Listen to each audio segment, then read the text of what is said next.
G'day, Koala Krew. Welcome to Spain, where the real drama kicks off. Strap in, it's going to be wild.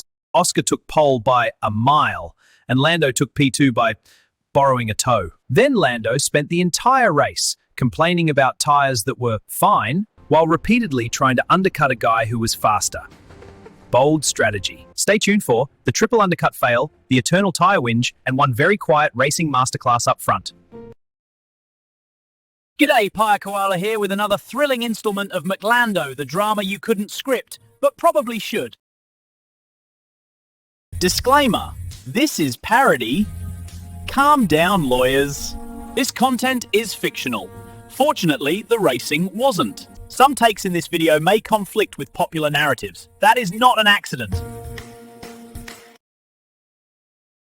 Salud! Today's episode comes to you from sunny Spain, where the sheep commentary team began the weekend in their traditional form, writing Oscar off based on FP1 like they were reading his obituary instead of his lap times. So Oscar, the kid they just dismissed as struggling, goes out and takes the biggest pole margin of the season.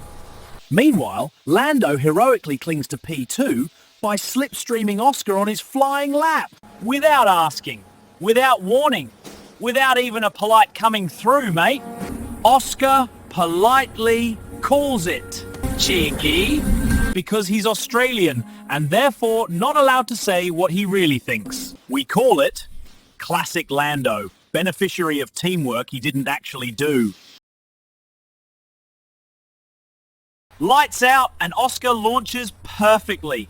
Lando, meanwhile, in his signature move, decides that instead of turning the steering wheel and just trying to take the corner, he'll simply attempt to yeet Max off the planet. Shockingly, this does not work. Because, well, it never does. He loses the position. Cue his greatest hits album. My tyres! Dirty air! My tyres again! The vibes are off! Meanwhile, Max is busy wrestling a car that handles like a shopping trolley with a wonky wheel. So Lando manages to just slip past the sheep commentary. Oh my god, Lando passed Max! What a legend! The new GOAT, a total apex predator! Absolutely crack it, what a performance! Unbelievable skills on display! Unmatched dominance on display! Crafty moves, sheer brilliance! Reality? Max literally lets him go because his car is undrivable and so he stops shredding what's left of his tyres. But who needs reality when you've got Lando-flavoured propaganda? Oh, Oscar leads. Lando is P2, so naturally, Lando is pitted first despite being behind, despite Oscar being the lead driver, despite nobody asking Oscar. Snake Stallard? Oh, he's staring into middle distance like... Strategy? Oh wow, yeah, we should maybe do that at some point. The undercut attempt fails because Lando doesn't have the pace, but don't worry, they try again at the next stop. And fail again. It's like watching someone repeatedly try to microwave a salad hoping this time it turns into a creme brulee. After each stop, more Lando Radio Shakespeare. My tyres are graining. They're not. They really are. They're really not. Something doesn't feel right. Maybe it's the wind. Yes, Lando really did say that in his usual whiny voice, of course. Honestly, at this point, his engineer deserves hazard pay and a relaxing spa weekend. Oscar's tyres? Perfect. Comfortable. Growing the gap. Meanwhile, Max is behind him, wrestling a demon-possessed bull that is actively trying to sacrifice itself to an Iberian sun god, but still managing to make it work better than it has any right to. A late safety car arrives.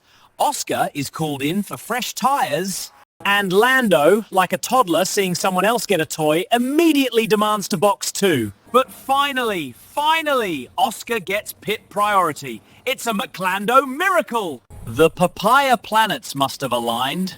Fresh rubber, few laps to go. Lando still talking about his tyres. Oscar, bye. Sheep commentary. Any moment now, any moment, he's totally going to pass. Any second. Everyone else? Haha, sure, mate. Spoiler. He would not have passed Oscar with 10 more laps. He would not have passed Oscar with 20 more laps. He would not have passed Oscar with a jet engine. Not without a team order. So Lando spends the race whinging about his perfect tyres. Meanwhile, Max is having real issues with his own tyres. During the safety car, Max asks for softs or mediums. What does he get? Hards. Yep, hards. The only tyres no one has used all race. He is not amused. Then hall monitor George forces Max off the track but insists he was the victim, as he always does. GP tells Max to give the position back to George, just in case. Because George is British, so the stewards are blind to his infringements. But for any non-British driver, well, the stewards are basically throwing darts blindfolded this season. So, Max gives the place back. Stewards, too late, say he didn't have to. Great. Max tries to pass again, more aggressively this time, and they collide. Hall monitor George delivers a dramatic monologue that suggests attempted murder. Shockingly, or maybe not, the stewards buy it. Max gets a 10-second penalty and still manages to drag the car home in the points, extending a streak he's had since he was 17. Yes, impressively, Max has finished in the points in every race he has completed since he was still with Toro Rosso. George extends his own less impressive streak, complaining in every race he has ever entered. So Oscar wins again. Lando finishes P2. Max survives. The Hards of Doom and Whinger-in-Chief George. Oh, Fat Rat Brown produces his signature constipated half smile. Lando delivers the Congrats, I guess. energy of someone forced to clap for their sibling's school award. Spineless Stella? He talks mostly about Oscar giving the team homework. Of course he does, because God forbid he actually praise the kid who just beat his golden boy clearly and repeatedly. Every now and then there is a race so truly outstanding that it deserves an honourable mention.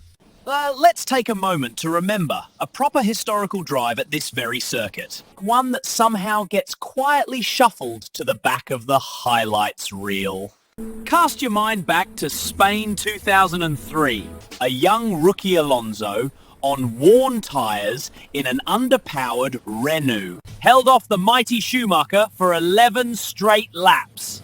Schumacher, a master of the overtake, was of course in a Ferraro that could have easily lapped the paddock on fresh rubber. Alonso, sadly, didn't win. But what he delivered was a masterclass in defence under pressure, while massively disadvantaged. And moments like that, and many others since, are exactly why Alonso belongs among the greats, regardless of the number printed next to his F1 championship tally. Because greatness isn't just about trophies. Sometimes it's about making legends sweat in your mirrors. Like and subscribe for races that expose pace, not PR. Join the Papaya Koala crew. Spanish heat, zero sugarcoating. Or better yet, buy me a coffee. Link below.